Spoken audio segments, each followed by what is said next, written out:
सभी को मेरा नमस्कार। स्वागत है आप सबका आज की इस क्लास में। तो हमारा जो फर्स्ट ग्रेड का इकोनॉमिक्स का बैच चल रहा है उसमें स्टैटिस्टिक की क्लासेस चल रही है। पहले की क्लासों में हमने सूचकांक को पढ़ लिया है और आज हम एक नया टॉपिक सहसंबंध कोरिलेशन शुरू करने वाले हैं। तो इम्पोर्टेंट टॉपिक है, क्लास को पूरी देखिएगा, ध्यान से समझने की कोशिश कीजिएगा। और एक और बात, अगर किसी ने टेलीग्राम चैनल को ज्वाइन नहीं किया है तो टेलीग्राम चैनल को ज्वाइन कर लीजिए, उसका लिंक आपको डिस्क्रिप्शन में मिल जाएगा।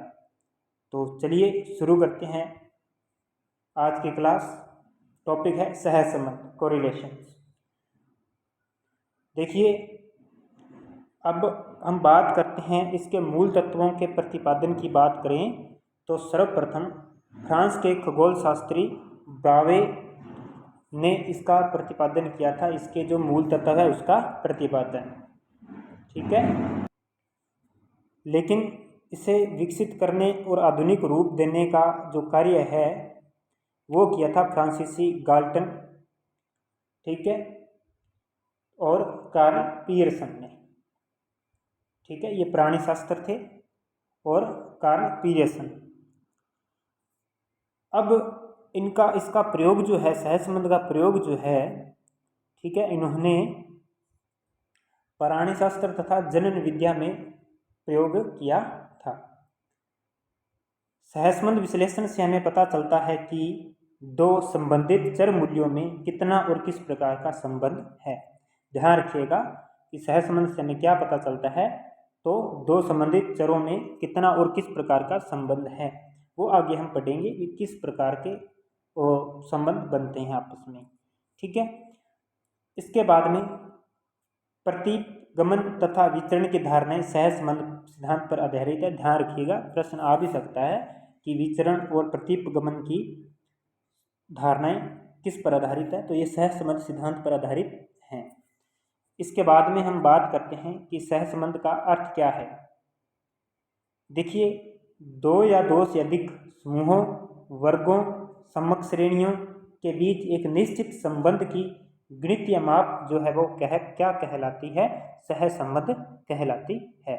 या दो श्रेणियों में एक साथ परिवर्तन होने की प्रवृत्ति, दो श्रेणियों में एक साथ परिवर्तन होने की प्रवृत्ति जो है वो सहसंबंध कहलाती है। किंग के अनुसार दो सम्मकों के मध्य कारण या परिणाम स्वरूप संबंध को सहसंबंध कहा जाता है। ये किंग ने सहसंबंध की परिभाषा दी थी। अब यहाँ पर जो मुख्य एग्जाम की दृष्टि से अपना टॉपिक शुरू हो रहा है, तो इसमें सबसे पहले हम इसके प्रकार देखते हैं, सहसंबंध के प्रकार। तो इनके प्रकार को हम तीन पार्ट में देखेंगे। एक तो परिवर्तन के आधार पर, एक परिवर्तनों के अनुपात के आधार पर, एक चरों की संख्या के आधार पर। सबसे पहले बात करते हैं परिवर्तनों के आधार पर, तो धनात्मक सहसंबंध होता है और एक ऋणात्मक सहसंबंध होता है। परिवर्तनों के अनुपात के आधार पर रेखीय सहसंबंध, या 2 नंबर वक्र रेखीय या अरेखीय सहसंबंध। चरों की संख्या के आधार पर या मालाओं की संख्या के आधार पर भी इसे बोल सकते हैं, तो सरल सहसंबंध, बहुगुणी सहसंबंध और आंशिक सहसंबंध।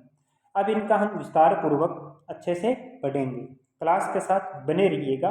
तो सबसे पहले हम शुरू कर रहे हैं कि परिवर्तनों के आधार पर, ठीक है। तो परिवर्तनों के आधार पर धनात्मक सहसंबंध है और ऋणात्मक सहसंबंध है। तो पहले धनात्मक सहसंबंध देखिए धनात्मक सहसंबंध कौन सा होता है, जब दो चरों में एक ही दिशा में परिवर्तन होता है। जब दो चरों में एक ही दिशा में परिवर्तन होता है, यानी कि एक चर में वृद्धि हो तो दूसरे चर में भी वृद्धि होगी, एक चर में कमी होगी तो दूसरे चर में भी कमी होगी। ऐसा जो सहसंबंध है उसे प्रत्यक्ष या धनात्मक सहसंबंध कहते हैं, ठीक है। इसका एग्जाम्पल की बात करें, पूर्ति और कीमत में संबंध जो है इसका एग्जाम्पल ले सकते हैं हम, ठीक है। अब यहाँ पर देखिए, एग्जाम में अगर ये हमें चित्र दे बना हुआ और इससे रिलेटेड पूछ ले कि कौन से सहसंबंध को दर्शा रहा है, तो ये धनात्मक सहसंबंध को दर्शा रहा है। ठीक है, इसके बाद में नेक्स्ट बात करते हैं हम ऋणात्मक सहसंबंध की। तो ऋणात्मक सहसंबंध में देखिए उसका विपरीत है ऋणात्मक सहसंबंध में जब दो चरों में विपरीत संबंध हो, यानी कि एक में वृद्धि हो तो दूसरे में कमी हो, और एक में कमी हो तो दूसरे में वृद्धि हो, यानी कि दो चरों में एक दिशा में परिवर्तन न हो, विपरीत दिशा में परिवर्तन हो, तो उनका सहसंबंध जो है वो ऋणात्मक या अप्रत्यक्ष या उसे हम विलोम सहसंबंध भी बोल सकते हैं। और इसका जो मानचित्र, इसका जो चित्र देखेंगे उसमें ऐसे बनेगा ये। ठीक है, और इसका जो एग्जाम्पल हम मांग और कीमत में संबंध देख सकते हैं, क्योंकि अगर मांग बढ़ेगी तो कीमत घट जाती है, कीमत घटेगी तो मांग बढ़ जाती है, विपरीत संबंध को दर्शाता है। इसके बाद में हम बात करते हैं आगे नेक्स्ट नंबर 2 पर परिवर्तनों के अनुपात के आधार पर। परिवर्तनों के अनुपात के आधार पर देखिए इसमें आता है आपके रेखीय सहसंबंध लीनियर कोरिलेशन और अरेखीय या वक्र रेखीय, ठीक है, कर्व लीनियर कोरिलेशन। तो पहले रेखीय सहसंबंध देखिए, जब दो चरों के मूल्यों में परिवर्तनों का अनुपात स्थिर होता है, जब दो चरों के मूल्य में परिवर्तनों का अनुपात स्थिर होता है तो वह रेखीय सहसंबंध होता है, और इसे रेखा चित्र पर दर्शाने पर एक सरल रेखा प्राप्त होती है ऐसे। ठीक है, तो ये जो रेखा चित्र है ये किसे दर्शा रहा है, ये रेखीय सहसंबंध को दर्शा रहा है। ठीक है, इसके बाद में हम आगे बात करते हैं अरेखीय या वक्र रेखीय। देखिए जब दो चरों के मूल्यों में परिवर्तनों का अनुपात अस्थायी हो, अनुपात क्या हो, अस्थायी हो, और इसे रेखा चित्र पर दर्शाने पर वक्र की आकृति प्राप्त होती है, जैसे ये आपको दिखाई दे रहा होगा। ठीक है, तो ये जो चित्र है ये अरेखीय सहसंबंध को दर्शा रहा है। ठीक है, इसके बाद में हम बात करते हैं नंबर 3, तो 3 नंबर पर आता है चरों की संख्या के आधार पर। तो ये आपके सरल सहसंबंध है, बहुगुणी सहसंबंध है। ठीक है, और इसके अंतर्गत आगे दो तो ये है ही है, सरल सहसंबंध, बहुगुणी सहसंबंध और आंशिक सहसंबंध। तो पहले सरल सहसंबंध देखिए, जब दो चरों के मध्य संबंध ज्ञात किया जाता है तो वो सरल सहसंबंध कहलाता है। ठीक है, इसमें एक चर स्वतंत्र और दूसरा चर जो है आश्रित होता है। इसका एग्जाम्पल मांग व पूर्ति में संबंध।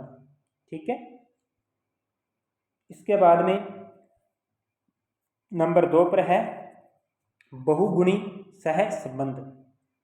बहुगुणी सहसंबंध, तो वह बहुगुणी सहसंबंध में देखिए जब 3 या 3 से अधिक चरों के मध्य संबंध ज्ञात किया जाता है तो वह बहुगुणी सहसंबंध कहलाता है। इसका एग्जाम्पल वर्षा, खाद की मात्रा एवं उपज में सहसंबंध, यानी कि वर्षा के कारण और खाद की मात्रा के कारण जो उपज में परिवर्तन होता है, ठीक है, इन तीनों का आपस में सहसंबंध बहुगुणी सहसंबंध कहलाएगा। ठीक है, इसके बाद में बात करते हैं आगे आंशिक सहसंबंध। आंशिक सहसंबंध में देखिए जब 2 या 2 से अधिक चर हों, 2 या 2 से अधिक चर हों लेकिन सहसंबंध केवल 2 चरों में ही ज्ञात किया जाए।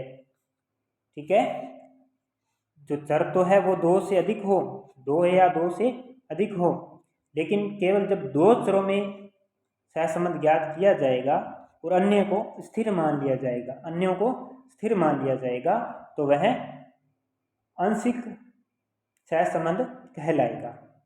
ठीक है, तो यहाँ पर देखिए हमने एग्जाम्पल लिया था वर्षा, खाद की मात्रा, उपज का। तो यहाँ पर वर्षा को स्थिर मानकर जो खाद की मात्रा और उपज के मध्य संबंध अगर हम निकालेंगे तो वह आंशिक सहसंबंध कहलाएगा। ठीक है, इसके बाद में ये सारा काफ़ी इम्पोर्टेंट है, एग्जाम में डायरेक्ट आपसे पूछा जा सकता है। अब बात करते हैं सहसंबंध की मात्रा या सहसंबंध का परिमाप या सहसंबंध का परिमाण। ठीक है, degree of correlation, degree of correlation.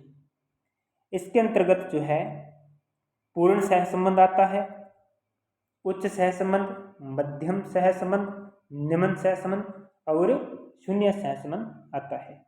सबसे पहले हम बात करते हैं यहाँ पर पूर्ण सहसंबंध। ठीक है, पूर्ण सहसंबंध देखिए, जब दो चर मूल्यों के परिवर्तन समान अनुपात में हो तो उनमें पूर्ण धनात्मक सहसंबंध होता है। और ऐसी कंडीशन में सहसंबंध गुणांक जो धनात्मक है वो +1 होगा और ऋणात्मक है वो -1 होगा। ठीक है, यानी कि जब समान अनुपात हो, यानी कि जैसा कि हम सबसे पहले जो पढ़ा था हमने धनात्मक सहसंबंध।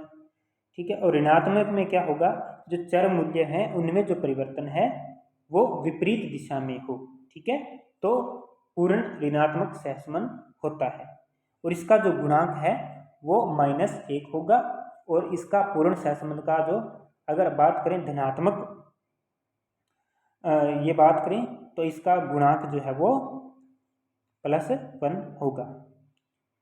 इसके बाद में हम बात करते हैं उच्च सहसंबंध।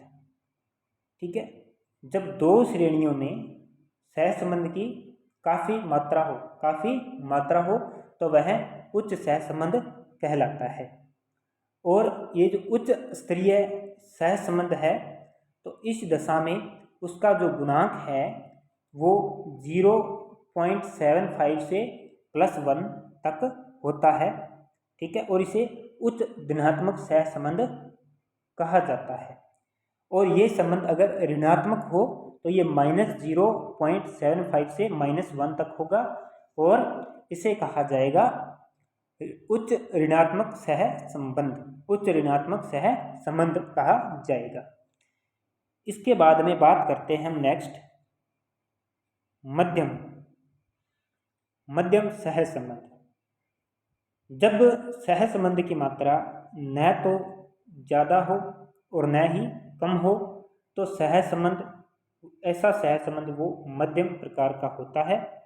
ठीक है, और इसमें जो सहसंबंध गुणांक है वो 0.25 से 0.75 या 75 हम इसे बोल सकते हैं। वैसे तो इसे बोलेंगे 0.25 और 0.75। ठीक है, अलग अलग बोला जाता है पॉइंट के बाद में। तो ये धनात्मक मध्यम सहसंबंध कहलाएगा और इसमें ऋणात्मक में -0.25 से -0.75 तक होगा। इसके बाद में आता है निम्न सहसंबंध, लो डिग्री ऑफ कोरिलेशन। जब सहसंबंध की मात्रा जो है में परिवर्तन है कम अनुपात में हो। ठीक है, सहसंबंध की मात्रा में कम अनुपात में परिवर्तन हो तो उनके सहसंबंध को निम्न स्तर का सहसंबंध कहा जाता है। जो निम्न धनात्मक सहसंबंध होने पर इसका गुणांक जो है वो 0.25 से कम होता है, या हम ऐसे लिख सकते हैं इसे 0 और 0.25 से कम होता है। ठीक है, इसके बीच में होता है। और ऋणात्मक में बात करें, ऋणात्मक सहसंबंध की स्थिति में ये -0.25 से कम पाया जाएगा। ठीक है, इसके बाद में हम बात करते हैं शून्य सहसंबंध। शून्य सहसंबंध, इसे सहसंबंध की अनुपस्थिति भी बोल सकते हैं। ठीक है, देखिए जब दो चरों में उनके परिवर्तन का आपस में कोई संबंध नहीं हो तो यह स्थिति जो है, इस स्थिति को सहसंबंध का अभाव कहते हैं। और ऐसी स्थिति में गुणांक 0 होता है, या इसे हम ऐसे ही बोल सकते हैं दो श्रेणियों में परस्पर परस्पर आश्रितता बिल्कुल भी नहीं पाई जाए, यानी कि एक दूसरे पर उनमें आपस में कोई संबंध न हो, तो जो है ऐसी स्थिति में सहसंबंध की अनुपस्थिति होती है और इनका जो जो गुणांक है वो शून्य होता है। धनात्मक में भी शून्य और ऋणात्मक में भी शून्य होता है। ठीक है, इसके बाद में आगे हम बात करते हैं कि सीमित सहसंबंध लिमिटेड कोरिलेशन क्या है। जब न तो पूर्ण सहसंबंध हो और न ही सहसंबंध की अनुपस्थिति हो, अर्थात दोनों के बीच की स्थिति हो, तो वहाँ पर सीमित सहसंबंध पाया जाता है। ठीक है, और इसमें सहसंबंध गुणांक जो है 0 से अधिक और 1 से कम रहता है। 0 से अधिक और 1 से कम रहता है।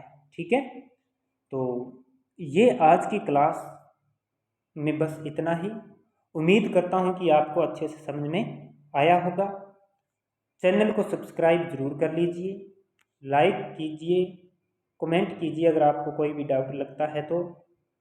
टेलीग्राम चैनल को ज्वाइन कर लीजिए और इसका जो अगली क्लास में सहसंबंध को, इस टॉपिक को अपने समाप्त करने की पूरी कोशिश करेंगे।